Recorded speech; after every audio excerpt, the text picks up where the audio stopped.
স্বামীক লগ কৰিবলৈ আহি বিপদত শ্যাম কানুৰ পত্নী এছআইটিৰ জেৰাৰ সন্মুখীন হ'ল অনিতা ডেকা মহন্ত যি ধৰণে অসম লাইভ 24 প্ৰথমৰে পৰা দাবী কৰি আহিছিল যে তদন্তৰ আওতালৈ আহিব লাগে অনিতা ডেকা মহন্ত কাৰণ সেইদিনা জুবিন গাৰ্গক চিকিৎসালয়ৰ পৰা লৈ অহাৰ সময়খিনিত শ্যাম কানু মহন্তৰ সৈতে একেলগে দেখা গৈছিল অনিতা ডেকা মহন্তক অৰ্থাৎ অনিতা ডেকা মহন্ত সেই মুহূৰ্তত সিংগাপুৰত উপস্থিত আছিল তাৰ সমান্তৰালভাৱে অনিতা ডেকা মহন্ত যিটো ইভেন্ট তাত অৰ্গেনাইজ কৰা হৈছিল যি নৰ্থ ইষ্ট ফেষ্টিভেল সেই নৰ্থ ইষ্ট ফেষ্টিভেলৰ সঞ্চালকৰ দায়িত্বত আছিল অনিতা ডেকা মহন্ত আৰু সেইগৰাকী অনিতা ডেকা মহন্তক এই মুহূৰ্তত এছআইটিয়ে জেৰা চলাইছে জুবিনৰ মৃত্যুৰ সময়ত সিংগাপুৰত আছিল অনিতা আৰু অনিতাক জেৰা নকৰাক লৈ সৃষ্টি হৈছিল ব্যাপক প্ৰতিক্ৰিয়া অসম লাইভ 24 প্ৰথমৰ পৰাই দাবী কৰি আহিছিল যে শ্যাম কানুৰ অৰ্থনৈতিক অপৰাধ গোচৰত অনিতাৰ নাম যেহেতু সন্নিবিষ্ট হৈ আছে গতিকে অনিতাকো জেৰা কৰিব লাগে আৰু তদ্ৰুপ এতিয়া অনিতা ডেকা মহন্তক জেৰা চলাইছে এছআইটিয়ে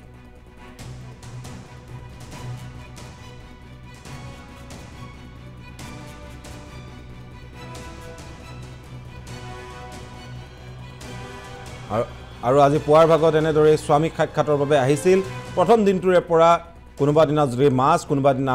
স্বামীৰ প্ৰিয় লোকেল কুকুৰাৰ মাংস ৰান্ধি লৈ আহিছিল অনিতা ডেকা মহন্তই কিন্তু সিআইডিয়ে সেয়া খাদ্য দিব বিচৰা নাছিল সদায় শ্যাম কানু মহন্তক সাক্ষাৎ কৰি গুচি গৈছিল অনিতা ডেকা মহন্ত কিন্তু আজি স্বামীক সাক্ষাৎ কৰিবলৈ আহি বিপদত পৰিল এইগৰাকী অনিতা ডেকা মহন্ত এছআইটিৰ জেৰাৰ সন্মুখীন হ'ল অনিতা ডেকা মহন্ত পোনপটীয়া সম্প্ৰচাৰত যাব বিচাৰিম সতীৰ্থ মনোজ দুৱাৰাৰ ওচৰলৈ মনোজ অনিতা ডেকা মহন্তক এছআইটিয়ে জেৰা চলাইছে তাৰ সমান্তৰালভাৱে ৰূপকমল কলিতা নামৰ এজন লোক প্ৰবাসী অসমীয়া তেখেত এছআইটিৰ জেৰাৰ সন্মুখীন হ'বলৈ প্ৰায় সাজু হৈছে আৰু বাকি সবিশেষ আপডেটছখিনিও আপোনাৰ পৰা জানিব বিচাৰিম মনোজ চাওক দেৱপতি এই মুহূৰ্তত আমি ক'ব বিচাৰিছোঁ যে বহুতৰে প্ৰশ্ন আছিল যে অনিতা ডেকা মহন্ত কেতিয়া এছআইটিৰ ৰুখত পৰিব আৰু কেতিয়া তেওঁৰ ভাষ্য গ্ৰহণ কৰিব অৱশেষত আমি অসম লাইভ 24 প্ৰথম দিনৰে পৰা এই কথাটো আমি উত্থাপন কৰি আছিলোঁ আৰু অৱশেষত এইগৰাকী অনিতা ডেকা মহন্তক ইতিমধ্যে এছআইটিয়ে বৰ্তমান মাতি লৈ গৈছে তেওঁৰ ভাষ্য গ্ৰহণ কৰি আছে যিহেতু তেওঁৰ যিদিনা শ্যাম কানু মহন্ত এই ঠাইত আহি উপস্থিত হৈছিল যেতিয়া দিল্লীৰ পৰা তেওঁক ইয়ালৈ লৈ অহা হৈছিল সেই তাৰ পিছদিনাৰ পৰা আমি দেখিবলৈ পাইছিলোঁ যে অনিতা ডেকা মহন্ত ইয়াত তেওঁ প্ৰত্যেক দিনাই আহিছিল কোনোবা দিনা তেওঁ কাপোৰ লৈ আহিছিল কোনোবা দিনা তেওঁ স্বামীয়ে ভালপোৱা খাদ্য লৈ আহিছিল এনেকুৱা ধৰণৰ তেওঁ প্ৰায় আহি আছিল কিন্তু অৱশেষত এছআইটিয়ে তেওঁক মাতি পঠালে আৰু মাতি পঠোৱাৰ পিছত ইতিমধ্যে গৈ এছআইটিৰ সন্মুখত তেওঁ বহি আছে বৰ্তমান তেওঁ ভাষ্য দিবৰ বাবে তেওঁ উপস্থিত হৈছে এতিয়া সেই কথাটো ইতিমধ্যে আমি কৈছোঁৱে এতিয়া আনফালে যদি আমি চাবলৈ যাওঁ যে ৰূপকমল কলিতা এগৰাকী প্ৰবাসী অসমীয়া যিয়ে ছিংগাপুৰত বাস কৰে আৰু সেইগৰাকী ৰূপকমল কলিতা ইতিমধ্যে আহিব বুলি মুখ্যমন্ত্ৰীগৰাকীয়ে স্পষ্ট কৰি দিছে যে মুখ্যমন্ত্ৰীয়ে কৈছে যে ৰূপকমল কলিতা নামৰ যিগৰাকী প্ৰবাসী অসমীয়া ইয়াত নাওখনত যি আছিল তেওঁ ইয়াত পাৰ্টিটোত আছিল সেইগৰাকী ৰূপকমল কলিতা আহিব বুলি কৈছে কিন্তু বাকীসকল কেতিয়া আহিব যিয়ে নাওখন বুক কৰিছিল ইয়াতখন বুক কৰিছিল তেওঁ হৈছে তন্ময় ফুকন কেতিয়া আহিব সেই কথাটো কিন্তু এই মুহূৰ্তত যথেষ্ট প্ৰশ্ন উত্থাপন হৈছে তদুপৰি অভিমন্যু তালুকদাৰকে ধৰি প্ৰায় 10জন লোকৰ নাম সন্নিবিষ্ট হৈছে এই নাওখনত থকা পাৰ্টিটোত থকা গতিকে এওঁলোক কেতিয়া আহিব সেই কথাটো কিন্তু এই মুহূৰ্তত যথেষ্ট তাৎপৰ্যপূৰ্ণ হৈছে আৰু আমি ক'ব বিচাৰিছোঁ যে ইয়াতখনৰ প্ৰথম নাওখন বুক কৰিছিল তন্ময় ফুকনে কাৰ আচলতে নিৰ্দেশত বা কাৰ তেওঁ পাৰ্মিশ্যন পায় অনুমতি পায় তেওঁ এই নাওখন বুক কৰিছিল জুবিনদাই নিজে যাব বিচাৰিছিল নে সিদ্ধাৰ্থ শৰ্মাই জুবিনদাৰ নামটো ব্যৱহাৰ কৰি ইয়াত পাৰ্টিটো ল'বৰ বাবে তন্ময় ফুকনক জোৰ দিছিল এইসমূহ প্ৰশ্ন কিন্তু এই মুহূৰ্তত যথেষ্ট উত্থাপন হৈছে কাৰণ তন্ময় ফুকনে নাজানে জুবিন গাৰ্গৰ স্বাস্থ্য কেনেকুৱা কাৰণ তন্ময় ফুকন থাকে ছিংগাপুৰত যদিও জুবিনদাক ভাল পায় সকলোৱে ভাল পায় জুবিনদাক ভাল পায় যদি সেই ভিতৰুৱা কথাবিলাক নাজানে গতিকে তন্ময় ফুকনক আচলতে ব্যৱহাৰ কৰিছিল নেকি এইগৰাকী সিদ্ধাৰ্থ শৰ্মাই সেই কথাটো কিন্তু ডাঙৰ কথা আৰু ইতিমধ্যে সিদ্ধাৰ্থ শৰ্মাকতো লকআপত আছে তেওঁক যিমান পাৰে সিমান তদন্তকাৰী বিষয়াই তেওঁৰ পৰা জেৰা চলাই এই ভাষ্যসমূহ উলিয়াবৰ বাবে চেষ্টা কৰি আছে আৰু সমান্তৰালভাৱে ৰূপকমল কলিতা যিগৰাকী প্ৰবাসী অসমীয়া কথাটো ওলাই আছিলে সেই প্ৰবাসী অসমীয়াৰ ভিতৰত ৰূপকমল কলিতা আহিব বুলি ইতিমধ্যে মুখ্যমন্ত্ৰীগৰাকীয়ে স্পষ্ট কৰি দিছে আৰু বাকীসকল কেতিয়া আহিব সেই কথাটো কিন্তু এতিয়ালৈকে স্পষ্ট হোৱা নাই আৰু আমি জনাব বিচাৰিছোঁ যে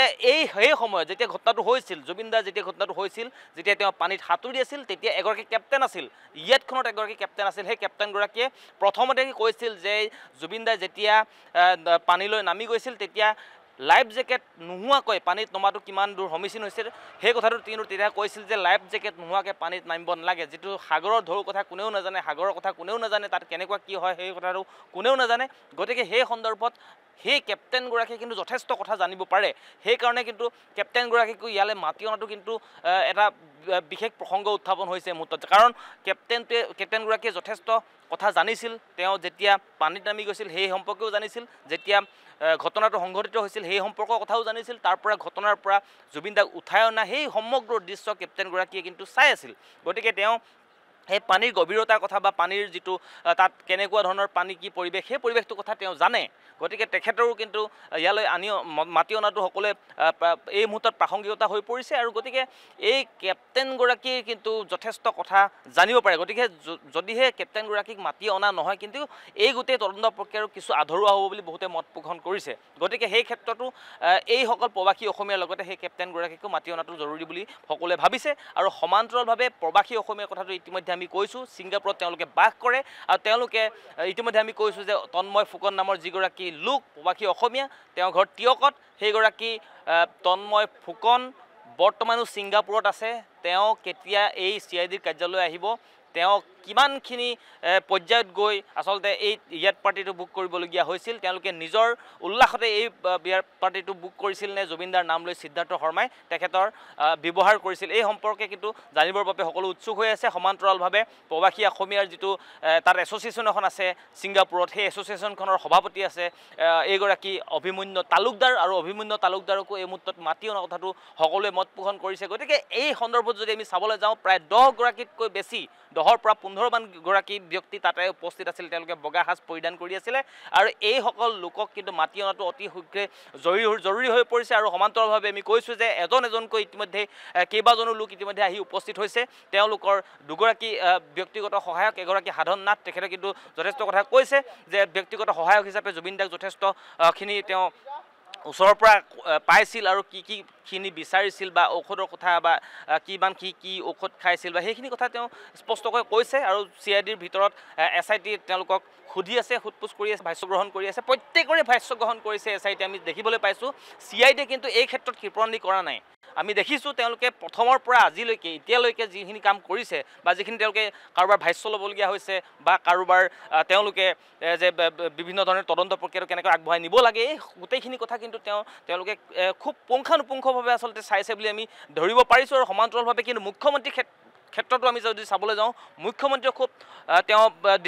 দৃষ্টি নিবদ্ধ হৈ আছে গোটেই প্ৰক্ৰিয়াটোত কাৰণ জুবিন দাৰ ক্ষেত্ৰত ন্যায় প্ৰদান যেতিয়ালৈকে নকৰিব তেতিয়ালৈকে আচলতে কোনেও ৰেহাই নাপাব এই কথাটো কিন্তু স্পষ্ট কথা গতিকে সকলোৰে ফালৰ পৰা কিন্তু তেওঁলোকে হাত উজান দিয়া আমি দেখিবলৈ পাইছোঁ গতিকে খুব সুন্দৰ এটা ন্যায় প্ৰক্ৰিয়াৰ মাজলৈ গৈছে বুলি আমি ভাবিছোঁ কিন্তু এই ক্ষেত্ৰত আমি যিখিনি কথা প্ৰাসংগিকতা উনুকিয়াই দিছোঁ এই প্ৰবাসী অসমীয়াসকল বা যিসকল ইয়াত পাৰ্টিত আছিলে সেই প্ৰত্যেকগৰাকীকে কিন্তু মাতি আনি সোধপোছ কৰাৰ কিন্তু প্ৰয়োজন আছে বুলি আমি এই মুহূৰ্তত ভাবিছোঁ দেৱপ্ৰতিম হয় নিশ্চয়কৈ এটা কথা ক'ব লাগিব যে CIDৰ কাৰ্যালয়ত যেহেতু হাজিৰ হ'ম বুলি এগৰাকীয়ে যোগাযোগ কৰিছে ৰূপকমল কলিতা নামৰ তেখেতৰ ভাষ্যৰ ওপৰত যথেষ্টখিনি কথা এতিয়া নিৰ্ভৰশীল হৈ পৰিছে জুবিন গাৰ্গৰ ন্যায়ৰ যি প্ৰসংগ সেই প্ৰসংগটো সম্পূৰ্ণৰূপে এতিয়া ৰূপকমল কলিতাৰ ওপৰতে নিৰ্ভৰশীল বাকীসকল লোকো এতিয়া সময় সাপেক্ষে আহিব বুলি মুখ্যমন্ত্ৰীগৰাকীয়ে ইতিমধ্যে মন্তব্য কৰিছে সেয়া দেখা যাব কি হয় পৰৱৰ্তী সময়ত এই মুহূৰ্তত মনোজ আপোনাক ধন্যবাদ জ্ঞাপন কৰিছোঁ